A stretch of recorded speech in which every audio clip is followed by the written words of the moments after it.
Chegou a hora de montar os pedaços, e pegar tudo que a gente já falou até aqui e montar tudo isso num processo, num plano que vai fazer sentido de como a gente pode discipular uns aos outros. Eu queria ler com vocês 1 Timóteo 4, versículo 15, que diz o seguinte: Seja diligente nessas coisas, dedique-se inteiramente a elas, para que todos vejam o seu progresso. Aqui nesse contexto, Paulo está chamando Timóteo a não se intimidar por ser jovem, mas ser um exemplo para as pessoas em todas as coisas que ele fizesse, em todas as áreas da sua vida. E aí ele cita o versículo 15, chamando Timóteo a ser diligente, a se dedicar inteiramente a seu crescimento espiritual. Essa expressão, se dedicar completamente, inteiramente, ela quer dizer se entregar a algo. Você quase que se mesclar, quase que você se tornar uma só coisa com aquilo ao qual você se dedica. E esse é o espírito dos relacionamentos de discipulado, irmãos. Para a gente receber ajuda de outras pessoas, a gente precisa querer ajuda antes de qualquer coisa. Em 1 Pedro, capítulo 2, versículos 2 a 3, a Bíblia diz o seguinte: Como crianças recém-nascidas, desejem de coração o leite espiritual puro, para que por meio dele cresçam para a salvação, agora que provaram que o Senhor é bom. A gente sabe que Jesus nos chamou para negarmos a nós mesmos. Então, existem áreas na nossa vida cristã que a gente não vai querer fazer, mas a gente sabe que a gente deve fazer, porque Jesus nos chamou a nos negar. No entanto, não basta só a gente se negar, a gente precisa se negar e ter o alvo de mudar o nosso coração. A gente não pode só ficar se negando continuamente em determinadas áreas da nossa vida. A gente precisa abrir nosso coração e buscar moldar nosso coração para que ele deseje as coisas que Deus deseja que nós queiramos. O crescimento espiritual na nossa vida só vai vir dessa forma. Não basta só a gente ter os relacionamentos de discipulado. A gente precisa, no íntimo, desejar crescer espiritualmente, desejar ser mais parecido com Jesus, desejar de coração esse leite espiritual que vem de Cristo. E eu fico me fazendo essa pergunta e eu quero perguntar para você também. Você tem desejado crescer espiritualmente? Você está satisfeito onde você está? Você quer fazer progresso na sua vida espiritual? O ponto não é para que outras pessoas possam ver que a gente está fazendo progresso ou nos admirar. Essa não é a razão pela qual a gente deveria crescer e nem é a razão pela qual Paulo chama Timóteo a crescer em 1 Timóteo capítulo 4. Paulo está dizendo para Timóteo: Timóteo, trabalhe duro. Se você trabalhar duro, você vai crescer. E aí, quando você crescer, outras pessoas vão ver o seu crescimento e elas vão respeitar a sua fé, o seu desejo de ser próximo de Jesus Cristo. Assim acontece com o progresso espiritual também. Quando a gente cresce, se torna óbvio para as pessoas ao nosso redor que a gente está buscando a Deus, que a gente tem desejado se aproximar dele. E aí todos se alegram, especialmente Deus se alegra com nossas vidas. Pois bem, como que a gente pode crescer, então, afinal de contas? A resposta certamente está em Deus. Deus nos criou como seres humanos, ele sabe a chave que ele precisa girar para fazer a nossa alma crescer espiritualmente. Até o mundo corporativo, que prefere ignorar a Bíblia, ele se volta para os princípios das Escrituras. Tem havido diversos autores de livros, como Os Sete Hábitos das Pessoas Altamente Eficazes, O Monge e o Executivo, e vários outros, que têm pegado princípios espirituais da Bíblia e têm escrito livros para o mundo corporativo explicando esses princípios. E o mundo corporativo ouve porque os princípios da Bíblia simplesmente funcionam, fazem sentido e realmente ajudam as pessoas a crescerem. Um desses homens que pegou princípios da Bíblia para inventar um método, um processo de crescimento contínuo, foi um americano que viveu no século passado chamado William Deming. Ele inventou um processo de crescimento contínuo chamado PDCA, que tem ajudado a muitas pessoas, inclusive em áreas não espirituais, nos esportes ou nas empresas e na academia, a crescerem e a se desenvolverem. O que eu acho interessante desse homem, no entanto, é que o trabalho dele foi inspirado no exemplo dos jesuítas e dos calvinistas do século XVI e do século XVII. Ele estudou esses grupos e no mundo da época, que era dominado basicamente pelo catolicismo, pelo protestantismo, ele viu como esses dois grupos, eles tomaram grandes partes da religião tradicional da época.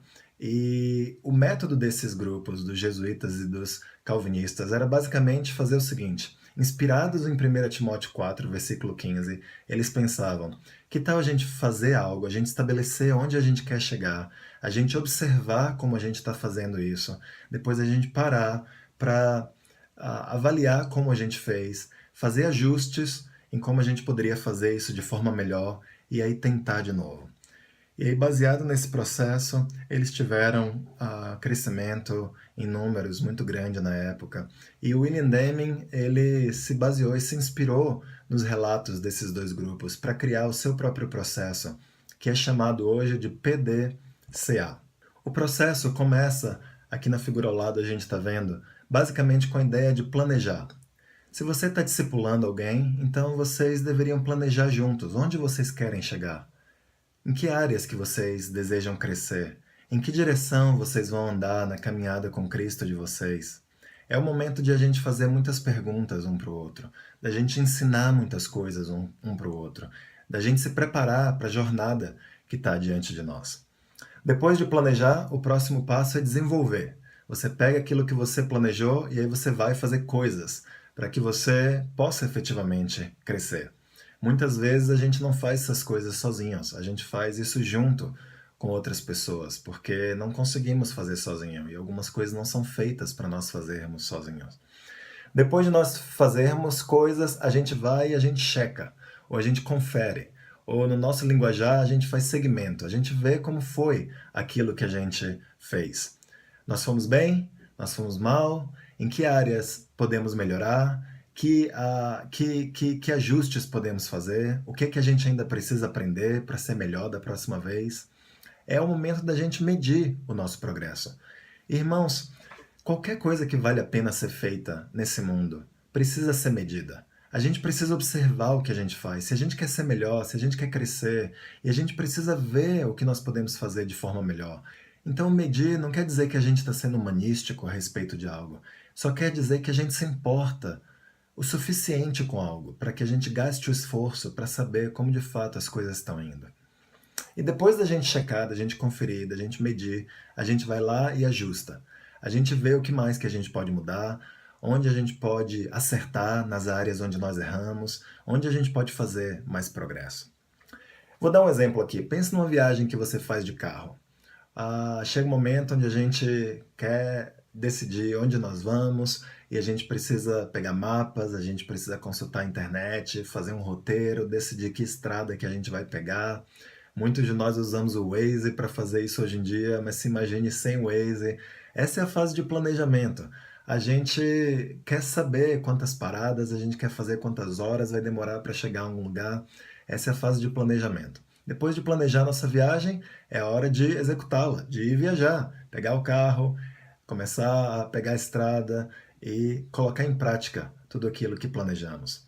E de tempos em tempos, a gente confere. A gente está na estrada certa, os horários que a gente planejou estão batendo, houve imprevistos, tem coisas que a gente pode mudar, a gente já passou por aquela cidade, a gente sabe que a próxima cidade deve ser aquela outra lá. Se a gente continuar nesse ritmo, a gente chega na hora que a gente planejou, que a gente gostaria de chegar. E depois de conferir, a gente faz ajustes no nosso plano.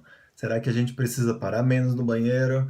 Se a gente quer chegar naquela cidade na hora para conseguir assistir aquela atração que a gente planejou? Talvez a gente esteja gastando muito combustível e a gente vai precisar ir um pouquinho mais devagar na estrada para poder gastar menos gasolina. E aí o interessante é que depois de você ajustar, você não volta para a fase de planejamento. Você não está lá na estrada e começa a pensar de novo, será que eu ainda quero ir para essa cidade? A gente volta a executar, só que de forma diferente em alguns aspectos do que a gente estava fazendo.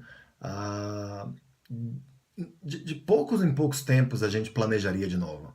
Digamos, numa outra viagem, a gente faria um outro plano. Ou então a gente pegou uma rota completamente errada, ou a gente se perdeu, e aí a gente precisa parar e repensar o planejamento para voltar à rota certa. Mas o caminho da roça, digamos assim, é a gente voltar e fazer ajustes pequenos no nosso desenvolvimento e mudar pequenas coisas da maneira como a gente está fazendo as coisas. Na vida espiritual, o mesmo acontece. A gente não fica planejando eternamente. A gente planeja como a gente quer ser mais parecido com Jesus Cristo, e aí a gente vai e coloca em prática várias coisas que a gente planejou. A gente mede, a gente verifica como está nosso crescimento, a gente faz ajustes para que a gente vá lá e tente mais uma vez. E de tempos em tempos, a gente quer se concentrar, digamos, numa outra área espiritual, e aí a gente faz um novo planejamento para a gente crescer nessa área também. Então esse modelo é uma aplicação prática de 1 Timóteo 4,15. Seja diligente nessas coisas, dedique-se inteiramente a elas, para que todos vejam o seu crescimento. Se a gente considera o nosso crescimento espiritual algo importante, a gente vai querer fazer o maior progresso possível. Crescimento contínuo, sempre pensando como podemos ser mais parecidos com Jesus. E nos próximos vídeos, a gente vai detalhar esse processo, o PDCA, para que a gente possa usar esse processo em nossos relacionamentos de discipulado. E a gente vai entender como usar as ferramentas do ensino, da correção, do encorajamento e outras ferramentas que a gente já viu nesses vídeos, como a gente pode usar essas ferramentas nesse processo para nos ajudar a ser mais parecidos com Jesus.